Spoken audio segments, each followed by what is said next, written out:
Hello, welcome back to Daniel's DIY channel. Today we're going to be working on this truck here. I just bought it a few months back. So if you're into Toyota Tundras, then definitely subscribe to the channel. I will be doing more videos on fixing parts on this that break. It's got 220,000 miles, so I'm sure there'll be quite a few things going wrong with it in the near future. But yeah, it's a 2008 Crew Max cab Tundra. Today we're going to be replacing the power steering pressure sensor. Super simple fix. It takes less than 4 or 5 minutes to do at home. Anyone can do it in their driveway. All I'm going to be using is a simple crescent wrench to do the job today. So yeah, hope you enjoy the video. If you're into Toyota Tundras, definitely give it a like and a subscribe to the channel. We'll be doing more repairs. So as you can see, I have a few problems with the truck here. One of them being the code P0553 power steering pressure sensor is not working currently. So that's what we're going to be fixing today. Hope you enjoy the video.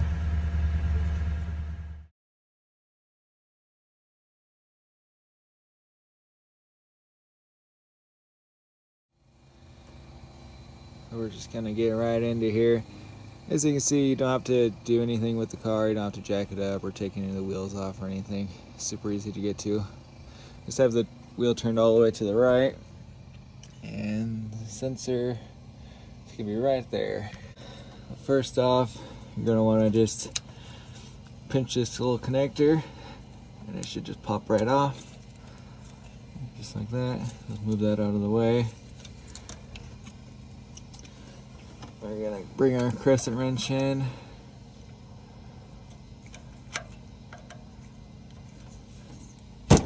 This bolt is just under an inch wide.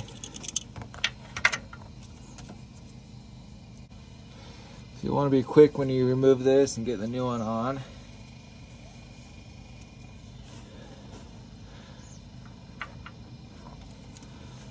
There will be some power steering fluid leak out.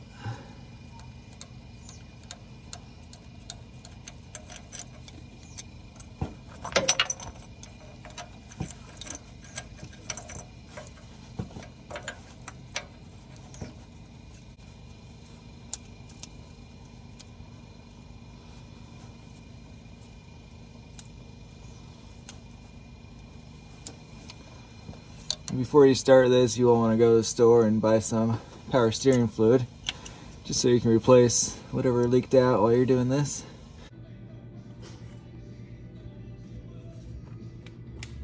Once you get it hand tight, you'll grab your crescent wrench again and just get it snug down.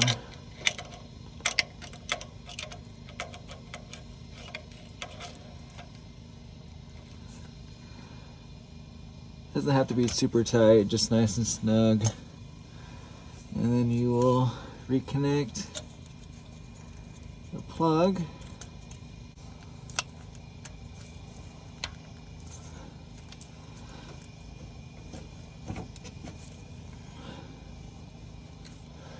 And just like that, you have it, it's finished.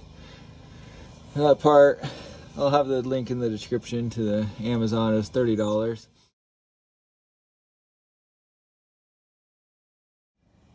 There you have it, super easy fix. Beats spending $150 at the mechanic to have it done. Just a cheap $30 part, takes a couple minutes to do in your driveway. As you can see, it only went down a little bit here, but we'll top it off.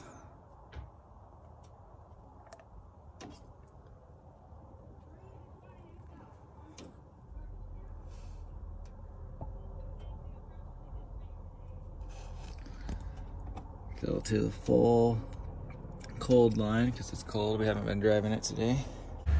So there it is. Cleared the code. Double checked with my OBD2 scanner just to make sure there's no problems detected. Before, when I would clear it, it would immediately still say there was a problem with that sensor. Yeah, there we go. It's all fixed. As you can see, I still have to replace that transmission sensor, which I will be doing in the next video. Stay tuned for that one. Well, there you have it, folks. Super simple fix, anyone can do it. Hope you enjoyed the video. Give it a like and subscribe to the channel if you haven't already. And we will see you next time. Keep on doing it yourself.